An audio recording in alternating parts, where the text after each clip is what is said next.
नमस्कार, आप देख रहे हैं एनएमएफ न्यूज। आपके साथ मैं हूं नमता चौधरी। जम्मू कश्मीर का पहलगाम इस वक्त हर तरफ सुर्खियों में बना हुआ है। आप जानते ही हैं 22 अप्रैल को कश्मीर के पहलगाम में क्या हुआ। आतंकवादियों ने उन सैलानियों को अपना निशाना बनाया जिनकी कोई भी गलती नहीं थी सिवाय एक के, और वो ये कि वो हिंदू थे। उनसे उनका नाम पूछा गया, उनका धर्म पूछा गया, उनका आईडी कार्ड चेक किया गया, और इससे भी पेट नहीं भरा आतंकवादियों का तो किसी किसी के तो कपड़े तक उतरवा देने की खबरें हैं। और उसके बाद दनादन गोलियां चला दी। 50 राउंड फायरिंग आतंकवादियों की तरफ से की गई।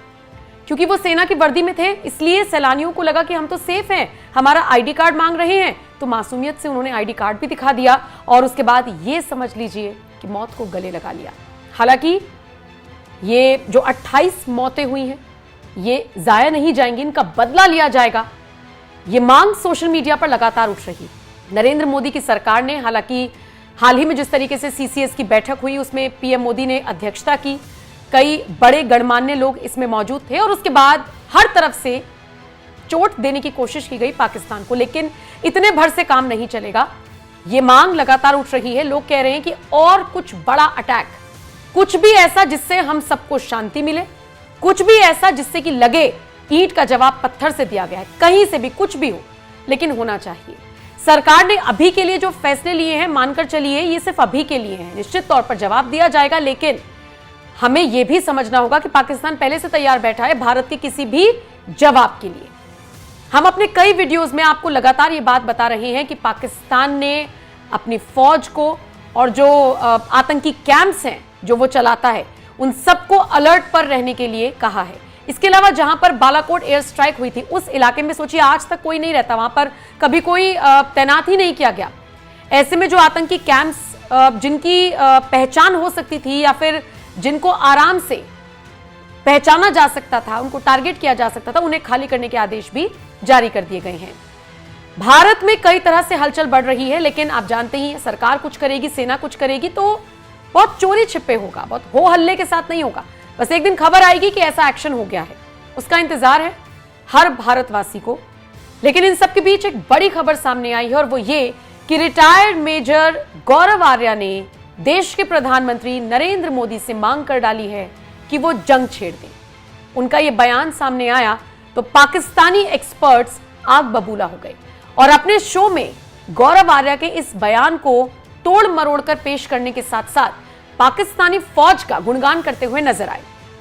गौरव आर्या ने कहा था, भारत को पाकिस्तान पर चारों तरफ से हमला कर देना चाहिए। अब इसी पर पाकिस्तानी एक्सपर्ट्स अपनी अपनी राय रख रही हैं और ऐसे में कमर चीमा के शो पर एक पाकिस्तानी एक्सपर्ट ने तो बाकायदा सवाल उठाए कि क्या वाकई में यह संभव है। भारत सरकार कोई भी बड़ा कदम उठाने से पहले यह जरूर देखेगी कि क्या मौजूदा समय में उनकी स्थिति इतनी मजबूत है कि वो युद्ध लड़ सकते हैं। वो सारी स्थिति को समझने की कोशिश करेंगे, तभी जाकर किसी तरह के हमले के बारे में सोचेंगे। दूसरी तरफ यही कमर चीमा पाकिस्तानी आर्मी चीफ असीम मुनीर की स्पीच का भी जिक्र करते हुए नजर आए और डिफेंड करते हुए नजर आए। उन्होंने कहा कि भारतीय मीडिया में आर्मी चीफ के पुराने बयान को हवा दी जा रही है। वो लोग हालिया हमले को स्पीच से जोड़कर देख रहे हैं, हालांकि ये स्पीच का हमले से कोई लेना देना नहीं है। असीम मुनीर ने हिंदू मुस्लिम को लेकर ऐसा इसलिए बोला था क्योंकि वो समझाना चाह रहे थे कि पाकिस्तान बनने के पीछे की असली वजह क्या थी। पाकिस्तान बनाने का फैसला इस्लाम धर्म के आधार पर हुआ था, जो हकीकत है। गौरव आर्य जिस तरह से बोल रहे हैं कि भारत को अब पाकिस्तानी सेना पर हमला करना चाहिए, मैं उनको बता देना चाहता हूं कि अगर भारत हमला करता है तो हमारी फौज भी रिएक्शन देगी। उस वक्त इंडियन आर्मी क्या करेगी, सवाल पूछा है कमर चीमा ने। हालांकि गौरव आर्य ने देश के प्रधानमंत्री को सलाह दी थी कि अब जंग छेड़ देनी चाहिए।